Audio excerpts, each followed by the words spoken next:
Hello दोस्तों, अभी हमने एक इससे पहले वीडियो बनाई थी आइसगेट रजिस्ट्रेशन के लिए। अब ये आइसगेट रजिस्ट्रेशन का मैं कंप्लीट प्रोसेस इस वीडियो में आपको बता रही हूँ। पहली वीडियो में हमने कवर किया था कि जब हम आइसगेट पे रजिस्ट्रेशन करते हैं, यूज़र लॉगिन साइन अप में जाते हैं, क्लिक हेयर पे क्लिक करते हैं और हमें ऑप्शन मिलता है साइन अप नाउ का। वहाँ पे हम सारी डिटेल हमने देखी थी कि आइसगेट आईडी हम कोई भी अपनी क्रिएट कर सकते हैं, लेकिन हमने ईमेल आईडी में अभी जो चेंज हुआ है सितंबर से ही कि आपको जब ईमेल आईडी वही यूज़ करनी है, DGFT पे होनी चाहिए या फिर GST पे होनी चाहिए, दोनों का। अब इसके आगे का प्रोसेस मैं आपको बताती हूँ कि आप आइसगेट पे पूरा रजिस्ट्रेशन कैसे करेंगे जिससे हमारा रिजेक्शन ना आए।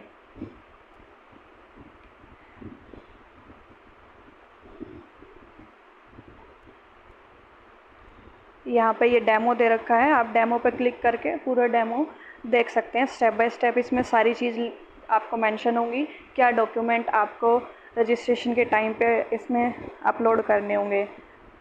ठीक है, फर्स्ट हमने देखा कि ये वाला हमारा लॉगिन का पेज, साइन अप नाउ पे आपने किया, sign up for new registration पे। ठीक है, यहाँ पे हमने आइसगेट आईडी एंटर की, आइसगेट आईडी एंटर की आपने, उसके बाद आपने चेक अवेलेबिलिटी पे क्लिक करना है। जब आप इस पर क्लिक करेंगे तो आपको नीचे आपके सारी डिटेल आप फिर यहाँ पे आएगा ऑप्शन यूज़र रोल का। जो भी आपका यूज़र रोल है आप वो सिलेक्ट करेंगे। आईसी होल्डर है तो आईसी सिलेक्ट करेंगे, CHA है, कस्टोडियन है, जो भी आपका यूज़र रोल है जिसमें भी आप करना चाहते हैं। सपोज़ आप आईसी होल्डर में कर रहे हैं तो आईसी होल्डर यहाँ पे सिलेक्ट करेंगे। तो हम आईसी का ही ओपन कर लेते हैं। ये CHA का मैं दूसरी वीडियो बनाऊंगी जिसमें मैं आपको CHA के बारे में भी सारी डिटेल बता दूंगी कि कैसे आप रजिस्ट्रेशन करेंगे। ये अब हमारी है आईसी होल्डर के लिए मेन। अब आईसी होल्डर जो रजिस्ट्रेशन कर रहे हैं उन्होंने अपनी आइसगेट आईडी कोई भी क्रिएट की। ठीक है, आप इसमें आइसगेट आईडी अपना यूज़र नेम कुछ भी आप टाइप करके अपना खुद का क्रिएट कर सकते हैं, अपने फॉर्म के नाम से, कोई अपना आईसी नंबर जो भी आप रखना चाहें। लेकिन बस ध्यान रखना है कि आप ईमेल आईडी वही यूज़ करेंगे जो आपकी DGFT पोर्टल पे है या GST पोर्टल पे है, वही कॉन्टैक्ट नंबर, वही ईमेल आईडी। फिर यूज़र रोल आपने सेलेक्ट कर लिया आईसी होल्डर का। उसके बाद आप यूज़र टाइप सेलेक्ट करेंगे। यूज़र टाइप में आप सेलेक्ट करेंगे आईसी होल्डर,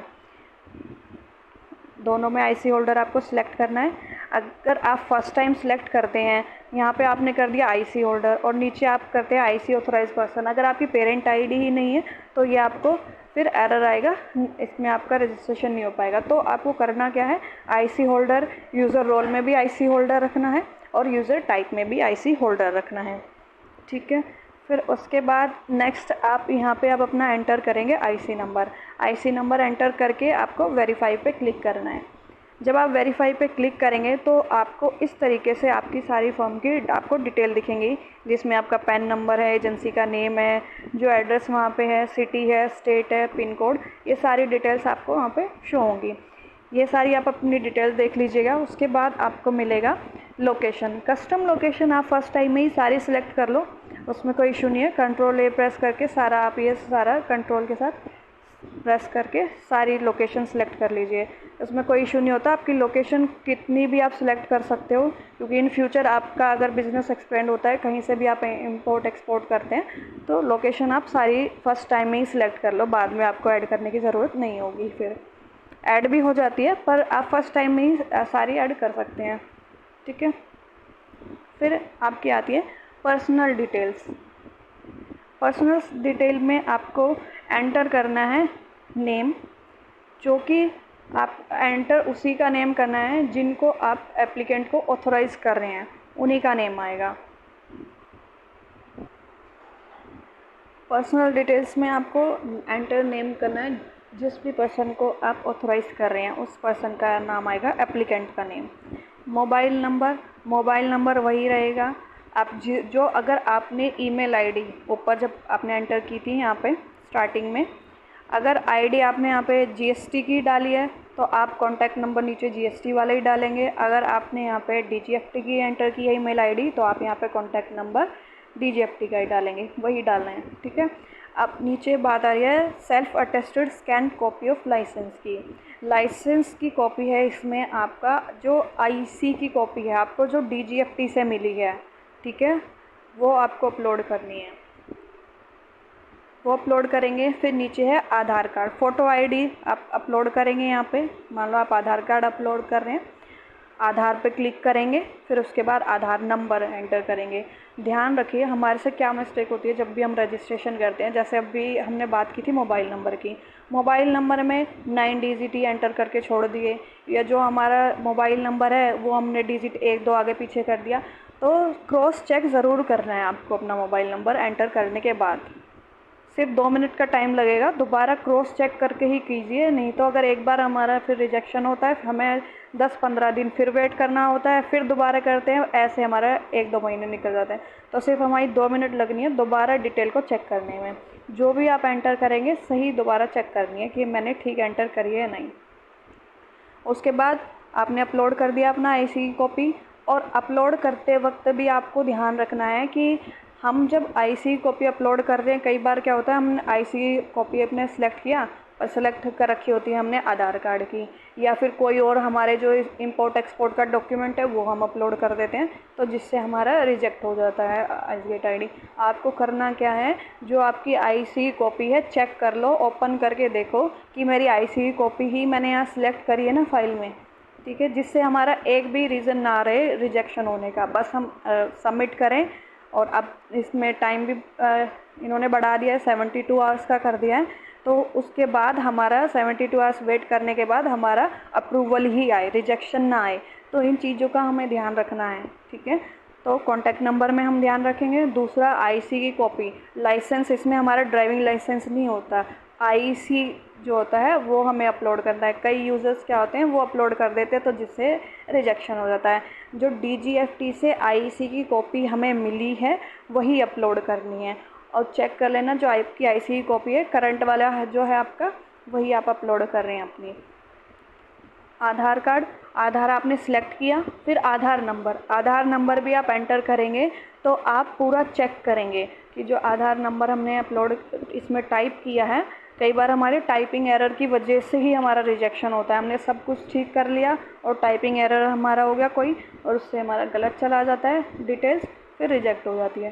तो हमें टाइप करने के बाद क्रॉस चेक ज़रूर करना है, ठीक है। फ़ाइल भी आप अपनी फ़ाइल का नाम अलग से स्पेसिफाई कर लो कि आईसी की कॉपी की है ये या आधार कार्ड की है, तो वही हमारी जाएगी, फिर नेम से गलती नहीं होगी, वही फ़ाइल अपलोड होगी। ऐसे फिर आपको अपनी आधार कार्ड की जो फ़ोटोकॉपी है वो अपलोड करनी होगी। कलर्ड कर सकते हो, ब्लैक एंड वाइट कर सकते हो, बस ध्यान रखना है क्लियर विजिबल होनी चाहिए। एक ही बार बार आप जब उसको क्लियरली स्कैन करके एक पीडीएफ फाइल बना लो और उसको वहाँ से उसका नेम में एंटर कर दो उसमें कि ये आईसी की आपकी आईसी कॉपी है। जो आधार कार्ड की स्कैन करोगे, अपना ओरिजिनल डॉक्यूमेंट लो, स्कैन करो और फिर अपलोड करना है। ऐसा ना हो, क्योंकि कई बार हमारे क्या होता है, हमारे व्हाट्सएप पे होती है, तो हम एक ही चीज़ को बार बार कहीं अपलोड करते हैं, तो उसकी जो क्लियरिटी है, विजिबिलिटी कम होती चली जाती है, फ़ाइल का साइज़ कम हो जाएगा। तो हमें ध्यान रखना है कि जो हम अपलोड करें फिर क्लियर जानी चाहिए, वहाँ पे दिखना चाहिए सारा उनको डिटेल, जो भी चेक करेंगे हमारी रिजेक्ट ना हो जिस वजह से। फिर ये हमने अपलोड कर दिया, फ़ाइल अपलोड कर दी। अब डॉक्यूमेंट टाइप में आप import export good registration select करेंगे। फिर डिजिटल सिग्नेचर, ये भी इम्पोर्टेंट पार्ट है, जो आप डिजिटल सिग्नेचर यूज़ कर रहे हैं। डिजिटल सिग्नेचर, आपका जो डिजिटल सिग्नेचर आप यूज़ करेंगे वो एप्लीकेंट के नेम से होना चाहिए, जिसको भी हमने एप्लीकेंट यूज़ किया है उसी का डिजिटल सिग्नेचर आपको यूज़ करने हैं। और डिजिटल सिग्नेचर रहेंगे क्लास 3 का, इंडिविजुअल और इनक्रिप्टेड। अब जब आप इसमें ये करेंगे तो आपको एक ऑप्शन और दिखेगा आपका ऑथराइजेशन लेटर का।